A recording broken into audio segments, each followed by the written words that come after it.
My name is Jeff Medine. Obedience, conformity, apathy, it's all good. Most of us have heard or read that there are 26 individuals who have the same wealth as the 3.5 billion poorest people on this planet we call Earth. How did they accumulate that much wealth? What do they do with it? What kind of industries do they invest in? Who gets their campaign donations? The yearly published list from Forbes magazine never includes the wealthiest monopolist families who have tax-free foundations who really run things through what they call philanthropy. I live in America, a place we are told is the freest country on earth. Why do they say this? What proof do they have? Why do you believe it? President Roosevelt knew Japan's fleet was heading towards Pearl Harbor days before the attack. How do you feel about America being the first country in history to use not one, but 2 nuclear weapons on innocent citizens of Japan? How do you feel about the firebombing of the innocent civilians of Dresden, Germany, especially considering the war was essentially over? Did they teach that to you in public school? Was it done to make the rest of the world fear America? How do you feel about the wholesale jungle eradication program in Vietnam via a Monsanto product called Agent Orange? Do you know what it did to the citizens of that country and to our soldiers fighting there? Do you know President Johnson lied to get us into the Vietnam War in a false flag called the Bay of Tonkin incident? Do you know that 58,000 Americans and well over 1 million Vietnamese died during that war of convenience? Do you know that the North Vietnamese got their transportation trucks from Russia? Do you know Russia got their trucks from the USA during the Lend-Lease program during World War II? Eisenhower warned us in his farewell address. Most of you have heard it. Listen to the words. Compare them to where we are now. He said, "In the councils of government, we must guard against the acquisition of unwarranted influence, whether sought or unsought, by the military-industrial complex. The potential for the disastrous rise of misplaced power exists and will persist. We must never let the weight of this combination endanger our liberties or democratic processes. We should take nothing for granted. Only an alert and knowledgeable citizenry can compel the proper meshing of the huge industrial and military machinery of defense with our peaceful methods and goals so that security and liberty may prosper together. We are now the military-industrial prison terrorism complex. America has more nonviolent prisoners in jail than any other country on earth. Terrorism is an invention that pays huge dividends by keeping citizens in fear of shadows and begging for the government to keep them safe." Kennedy said this a few years after Eisenhower's farewell address in a speech to the American Publishers Association. He said, "It requires a change in outlook, a change in tactics, a change in missions by the government, by the people, by every businessman or labor leader, and by every newspaper. For we are opposed around the world by a monolithic and ruthless conspiracy that relies primarily on covert means for expanding its sphere of influence, on infiltration instead of invasion, on subversion instead of elections, on intimidation instead of free choice, on guerrillas by night instead of armies by day. It is a system which has conscripted vast human and material resources into the building of a tightly knit, highly efficient machine that combines military, diplomatic, intelligence, economic, scientific, and political operation. No president should fear public scrutiny of his program, for from that scrutiny comes understanding, and from that understanding comes support or opposition. And both are necessary. I'm not asking your newspapers to support the administration, but I'm asking your help in the tremendous task of informing and alerting the American people. For I have complete confidence in the response and dedication of our citizens whenever they are fully informed." I think he was warning us against the New World Order, the same New World Order Poppy Bush mentioned in a speech on September 11, 1991, 10 years to the day before America and the world changed. Are you aware of the loss of freedoms and liberties that vanished after that day? How much wealth was stripped from this country because of that day? Do you know that during Desert Storm, the U.S. military dumped tons of depleted uranium and ammunition on the citizens of Iraq? Do you know about the birth defects and the half-life of the uranium lying around? Do you know about the propaganda PSYOP false flag created by the public relations firm Hill and Knowlton for the Kuwaiti government to get America into Operation Desert Storm? The daughter of the Kuwaiti ambassador told the world in a tear-filled, completely fabricated news segment that Iraqi soldiers were throwing premature babies out of incubators in Kuwait. She wasn't even in Kuwait. She should have received an Academy Award. Norman Solomon cites a study at the time by the Communications Department of the University of Massachusetts that found the more television people watched, the fewer facts they knew, and the less people knew in terms of basic facts, the more likely they were to back the Bush administration. The daughter also appeared in front of the U.S. Congress Security Council and stated she was named Naria, a refugee volunteering in a Kuwaiti hospital during the first few weeks of the Iraqi occupation. She was coached by a Lori Fitzpagato, the one in charge of the PSYOP for Hill and Knowlton. Her testimony was cited as the main reason they voted to invade Iraq by the 6 members of the Security Council under George Bush Sr. In his economic sanctions, UNICEF claims 500,000 Iraqi children died from the conflict and starvation. Why did we invade another country that did nothing to us? Why did they call it Operation Enduring Freedom? Freedom for who? Us? Them? This was Bush Jr.'s war with the neocons. Why did they blatantly lie to us over and over that Saddam had weapons of mass destruction and was trying to make an atomic weapon and was also working with Al-Qaeda? An invention of the CIA. Al-Qaeda means the base. The CIA had a database of names that they used in fighting the Russians in Afghanistan. The reason is Iraq had the second largest proven oil reserves in the world. Why did the company called Halliburton get the largest no-bid contract in the history of the world? Who used to be the company's CEO? How much did that ongoing war of convenience cost America? How many innocents did the U.S. murder? How many soldiers died or have PTSD and are homeless?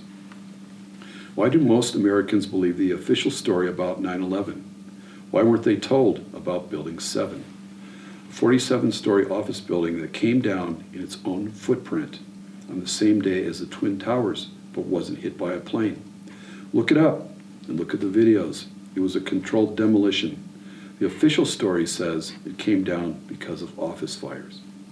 Not once in the history of curtain wall, steel, and concrete building construction has one come down because of fire. There have been several instances of buildings burning in America and the world for a lot longer than the small office fires in Building 7 that did not result in wholesale systemic collapse in its own footprint. Why are Americans so gullible? Do they believe the news that comes from 6 corporations? These same 6 own the top 25 newspapers: AP, Reuters, Hollywood Studios, and every TV news organization. Mark Twain said, "It's easier to fool people than to convince them they have been fooled." Yes, they give you the truth at times, but what is criminal is what they don't tell us. Is that lying or just protecting us from the truth for our safety? Why aren't Americans curious and totally disgusted with the way things are? Why don't they want to know the who, what, why, where, and how of systemic human control? My answer to why people believe things that are not true is because of the centralized public indoctrination education system that does not teach the true history or how to think via critical thinking, otherwise known as logic. The elected officials parading around with their flag lapel pins talking about how great we are, but they vote to invade countries that did nothing to us, and also for free trade agreements that have totally decimated all of our manufacturing base and driven illegal immigration to insane suicidal levels. These elected and non-elected government bureaucrats live well above the masses of people they rule and are so out of touch with. Who do they give us to vote for in the presidential popper valve selection beauty contest every 4 years? I felt great that a black man could run and win in America and believe the campaign rhetoric Kool-Aid about hope and change. Yeah, hopium for the masses, and the change is for the protected class.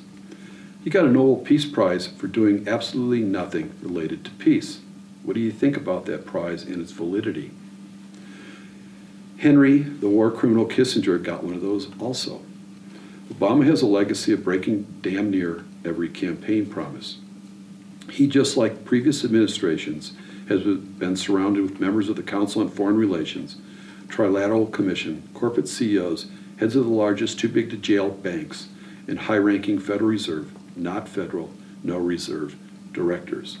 Obama received the majority of his campaign finances from Wall Street and said he was going to have the most transparent administration in the history of America and was going to encourage whistleblowers to let the truth out. But the truth is the opposite. He has put more whistleblowers in jail than all other administrations combined and jailed zero bankers. Campaign season is upon us once again, and my friends are all in a lather. They are Democrats and Republicans, two wings of the same bird, left-right paradigm, who refuse to see the truth and how they are divided against themselves almost down the middle. The system is called divide and rule, one of the oldest plays in their limited playbook. I call it insanity, doing the same thing over and over and expecting a different result. They still allow us to vote, but for who? If the who was really for us and told the brutal, unvarnished truth, they would kill that person. Now we have Hillary saying she stands for the female vote, but most of her campaign money has come from the financial system, the same one that drove the economy to its knees. Unless you were an insider, I'm sure you felt the impact from the government not enforcing existing regulations. Americans love to be positive, but positivism only applies a gooey, opaque sweetness to make the lies more palatable. At the very least, multinational corporations run the government and most other governments around the world. If you fail to see this, first look at consolidation. J.D. Rockefeller said, competition is a sin. Then look at the revolving door between elected officials, government bureaucrats, military leaders, corporations, think tanks, and financial institutions. Our elected officials have sold us out on several occasions regarding trade agreements. It doesn't matter, Republican, Democrat, they are both bought off. Remove your head from the sand, stand up straight, look around, get some curiosity, and imagine a different world. One that is of your own invention and not the one served up daily in platters full of government and corporation propaganda in the newspapers and on TV. I believe in my heart that this period of time called the American century, 1900 to 2016, will go down in history as one of the worst periods of time ever for the planet and all of its inhabitants. The American citizens during this time were told over and over that they were special and lived in the most exceptional country of all time. All the while, the empire continued to grow, and its growth didn't help average American citizens. America now has well over 1,000 military bases around the globe. 1 in 9 Americans work for the government. They have great health care and a guaranteed pension. How can we call ourselves special and free if we engage in nonstop, undeclared wars against ones who may have resources the corporations want? Can you call yourself free if the government is free to spy on you through the panopticon NSA, the only government agency that listens to you? If that doesn't bother you, it's time for a little deprogramming. If you know the score, let others know. Stop the self-censorship. The first admission one has to make to themselves is that evil exists, and evil has no compassion or empathy towards the earth and the ones living on it. We, the citizens, through inaction, give permission to evil and actually fertilize it. It's past time to act in our own interest, and it's okay to talk to other humans about what is going on. One of their belittling tricks is to get you to call someone who may be warning you a conspiracy theory, tinfoil hat wearing nut job, even though you have no idea you're defending the system against your own self-interests. It's a form of Stockholm Syndrome. It is a psychological phenomenon described in 1973 in which hostages express empathy and sympathy and have positive feelings toward their captors. sometimes to the point of defending and identifying their own captors. Ignorance is not bliss, nor does it lead to the truth. Reality is much more interesting and illuminating than the lies and false reality manufactured by their scientific, centralized system of herd management. If you have to call me something, call me an anarchist. It means no masters in Greek. I'm not better than you, and you are not better than me. There are thousands of laws, but humans only need natural law, and that is, don't hit, don't steal, don't coerce, don't harm the environment. Government means, broken down from Latin, govern equal control, mente equal mind, hence mind control. Truth is love.